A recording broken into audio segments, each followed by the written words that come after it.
There is a picture from a textbook that almost everyone has seen. A hunter, spear raised high above a mammoth. For 90 years, that image meant one settled fact. The first Americans hunted the great mammoths to their deaths. Yet at all 15 documented dig sites where stone Clovis points lie beside mammoth bone, one thing has never appeared. Not one stone point ever found lodged inside the bone. No blade left in the wound it supposedly made. That silence has come to split the science itself. Two separate teams, working apart, reached conclusions that quietly pull against each other. But to understand why that split matters so much, one has to return to how the world grew so certain to begin with. The Clovis people were real. Their fluted stone points surface across the continent, elegant, sharp, unmistakable wherever they are pulled from the ground. And again, those points were found lying among the bones of mammoths and mastodons, the vanished giants of the Ice Age. The conclusion felt obvious. Here were the weapons, and there were the great beasts. Surely the one had brought down the other. From that simple nearness, points lying beside bones, grew a story so clean it would fill schoolbooks for most of the coming century.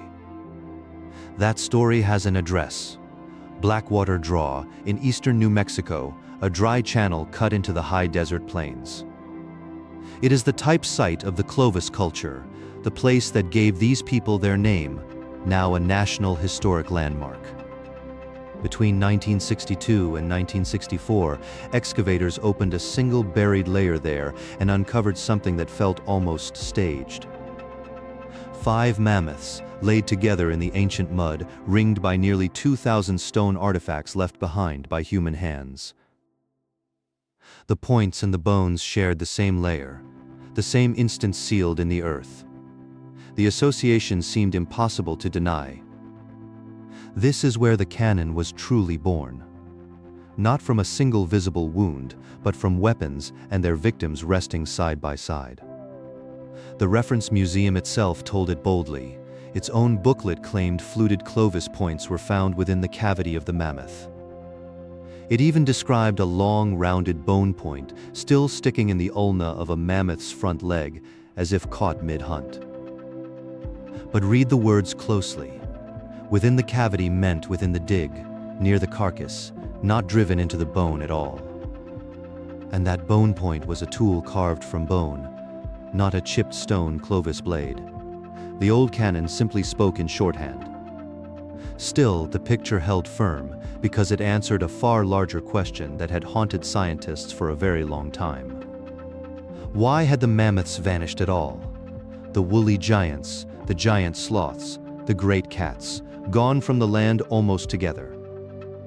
For a long while, the easy answer had been climate, the thawing world at the end of the Ice Age. Then came a bolder one. In 1967, a scientist named Paul Martin offered a darker answer in a chapter he titled Prehistoric Overkill. It appeared in a Yale University volume on Pleistocene extinctions, and its argument was as sweeping as it was unsettling to read. The first humans to enter America, the Clovis, had hunted the great beasts into extinction in a kind of continental blitzkrieg. Around 11,000 years ago, Martin argued, and the climate had almost nothing to do with it. People had done this. Settlement, then slaughter, then silence. The whole thing over in less than 1,000 years, the land emptied faster than memory could hold. Now the canon rested on 2 pillars: the points found beside the mammoths and the theory that Clovis hands had emptied a continent. For 90 years, both pillars felt like iron. The killers had a weapon, a victim, and now a motive as well. But to see how that certainty was forged into method, one has to travel west to a dry desert wash in Arizona. Every method is born somewhere, at one place, on one single day. To find where this one began, the trail runs south. Southern Arizona, the year 1952. An archaeologist named Emil Hori kneels in dry clay beside the bones of a single mammoth. This is where the textbook picture truly came from. Not a painting, but a pit in the ground and 8 stone points. The place was called Naco, a stretch of dry southern Arizona ground. What the team uncovered there would set a pattern for generations. One mammoth skeleton lay in the clay. Scattered around it, 8 fluted stone points, the unmistakable signature of the Clovis toolmakers. One point rested near the skull, sealed in undisturbed matrix. Another lay near the upper edge of the shoulder blade, in undisturbed clay. Undisturbed, that one word carried great weight. It meant the points and the bones had lain together, untouched since they first settled. In 1953, Horry published the discovery with his colleagues Antevs and Lance in the journal American Antiquity. It was the first time in Arizona that anyone had formally described stone points and mammoth bone resting together in the same sealed ground. The reading felt obvious. Hunters had cornered the animal here, driven their spears home, and left their broken weapons in the carcass. And so a method was born. Point beside mammoth equals a place of killing. It seemed less like a guess than plain common sense. Naco became the model. A single site, carefully dug, quietly taught a whole discipline how to recognize an ancient hunt. The lessons spread quickly because more mammoths were waiting in the same Arizona valleys, buried in the same pale, patient clay. In 1955 came another Arizona site at a place called Laner. It entered the record as one more kill site, read by the same rule. Then, in 1966, Murray Springs joined the list. Same valleys, same method, another entry in the growing catalog of the hunt. 3 Arizona sites, one after another, each interpreted the same way. Together they hardened a single idea into settled knowledge. The Clovis people, the argument went, were mammoth hunters, bold, skilled, and lethal. The desert itself seemed to hold the proof. It was a satisfying picture. It matched the spear points, matched the great bones, matched everything a museum visitor expected to see. And for 90 years, the picture held. Textbooks printed it, dioramas staged it, and few specialists felt any need to question it. But return for a moment to what the Arizona clay had actually preserved. Not an act, a position, a stillness held for 13,000 years. A stone point resting near a bone, both undisturbed. That is what the ground recorded, precisely and honestly, nothing more and nothing less. The point lay near the skull, near the shoulder blade, near. Everywhere the evidence spoke, it spoke of nearness, of things lying side by side. Nearness is a fact of place. It says 2 things came to rest together. It does not by itself say how either of them arrived. This is the quiet gap at the heart of the canon. A point beside a mammoth proves association. It does not prove a wound. The bone remembers the blow, some would later say, but it does not remember who struck it. Association is not the same as cause. Undisturbed clay can show that a point and a mammoth shared a grave.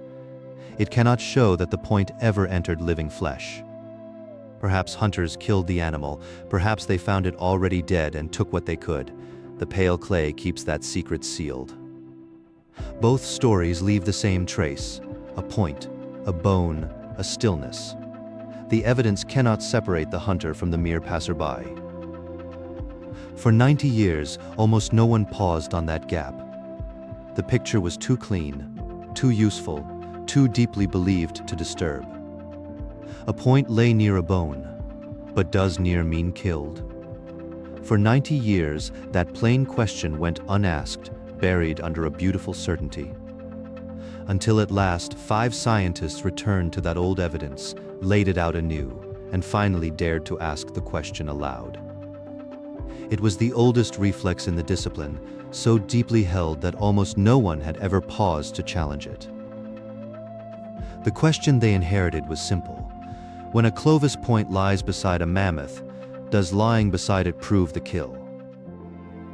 Nobody had ever gathered every site and asked it plainly. Association had always been read, quietly, as evidence of hunting. 5 researchers gathered the whole record. Aaron, Meltzer, O'Connell, Pobener, and Speth pulled together every documented case and looked again. Across North America, 15 well-documented late Ice Age sites place a Clovis point among the bones of mammoth or mastodon. 15 places where the weapon and the giant meet in the same ground. For 90 years, that closeness felt like proof. But when the 5 looked at everyone, they found something the picture never prepared anyone for. Not one point was embedded. As the lead author put it, no Clovis point and no fragment of one has ever been found embedded in a bone. 15 sites, 0 points lodged in bone. The single find that would settle the argument has never once appeared. The obvious reply is that bone rarely keeps such a mark. Perhaps the evidence simply rotted away over 13,000 years. Except the objection collapses across the ocean. In Eurasia, points driven into the bones of Ice Age game have indeed been found. There, the bone did keep the wound, so the silence in North America is not a failure of preservation. If the mark survives in one hemisphere, its absence in the other is not an accident of decay. It is a genuine gap. The first pillar of the canon was the finds themselves, and the finds examined all at once refused to carry the weight. The 5 are careful here. They do not claim the hunts never happened. They claim the proof was never actually there. The abstract says it plainly. Such assumptions, it notes, have never been thoroughly tested. 90 years of certainty rested on an untested habit. And here the investigation turns. The question was never really whether Clovis hunted mammoths at all. The deeper question is this. 13,000 years later, how does a scientist tell a hunt from a scavenged carcass? The archaeologists have a name for this wall. They call it equifinality, the point where different pasts leave the same marks behind. A cut mark on a rib does not say who made it. The bone remembers a blow, but not who struck it. In their words, we cannot currently distinguish the two archaeologically. A hunter and a scavenger leave a carcass that looks the same. The authors go further and fairly. Clovis foragers likely did both.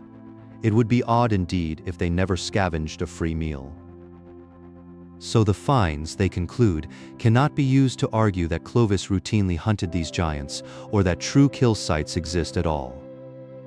This is not the claim that the hunts never happened. It is the harder admission that the science cannot tell. Either way.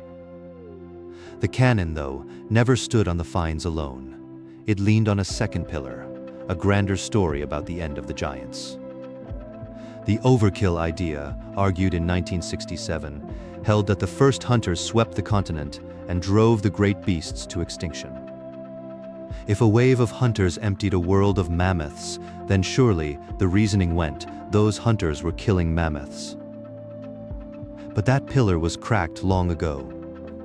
In 2003, 2 researchers wrote what they called a requiem for North American overkill. Their verdict was blunt. Overkill, they wrote, gains virtually no support from the North American record. The evidence for the slaughter was thin. And here the 2 threads meet in a single name. One author of that requiem, David Meltzer, stands among the 5 behind the new revision. The same scholar, the same patient doubt. 2003 questioned when the giants died. The new work questions whether we ever proved the killing. The first pillar was not disproven. It was exposed as never truly proof. And yet the story was far from finished. For 90 years that drawing held its place, and then a single question loosened it. By the close of the reckoning, the pendulum had swung toward doubt. A quiet word before the trail turns again. This channel follows histories that refuse to settle, and a subscription keeps them close. But a pendulum swings twice. While one team counted points resting inside bone, another team had begun counting the bones themselves. 50 cites, scattered across 2 continents, the same deep past, questioned this time in an entirely different language of evidence. 8 lay in the Alaskan north, 25 across the Clovis heartland, 17 down the long southern spur of the Americas. Their bones ran from 14,000 down to 11,600 years ago, the last long age of the great cold giants. Zooarchaeology asks a blunt question of a bone bed: how many animals, how much meat, weighed by size and by number? Across those 50 sites, the answer landed hard. Megafauna supplied 83 to 88% of the meat and fat these people lived on. That is not the mark of scavengers picking at the edges. It reads as specialization, a whole way of eating built around giants. Suddenly the hunters looked vindicated. The pendulum, so lately swung toward doubt, came swinging back toward the men with the spears. And there was a second thread, older, from a different team entirely, drawn from the only human remains the Clovis world has left behind. A child buried in Montana beneath red ochre some 13,000 years ago, the Anzac child, alone in the record of an entire people. Isotope analysis of that child's chemistry pointed back to a mother's diet steeped in megafauna, with mammoth the single largest share. Yet that reading rests on one individual, a single child, which its own authors called a limit, never a portrait of a population. So 2 kinds of evidence now lean toward the hunt: bones counted by the thousands, and chemistry read from one buried child. The case for the mammoth hunters, so badly shaken only a moment before, seemed to gather itself and slowly stand back up. And yet the same silence still sits beneath it all, the very silence the middle of this story first laid bare. A diet can only say what a people ate. It can never say whose hand it was that delivered the killing blow. A hunter who spears a mammoth and a forager who finds one already dead leave behind the very same meal. The chemistry of the bone would read the same for both. A feast is a feast, however it first began. So the counterstrike answers only what, and leaves who struck the killing blow, exactly where this story's middle first left it, open. And here lies the strangest turn of the whole affair, quieter by far than any spear point or any counted bone. The 2 findings, one counting points inside bone, one counting the bones themselves, arrived in almost the same season. They came from teams who did not know each other, who never once traded a citation across the gap between them. A science had quietly split straight down the middle, and had not yet noticed that the split had happened at all. And so the trail folds back to the very place where it opened, a single faded drawing on a schoolbook page. A hunter, spear lifted high, poised above a mammoth in the snow, the picture every schoolchild once knew by heart. That picture may still be true. Nothing in the bones forbids it, and the weight of the diet leans its way.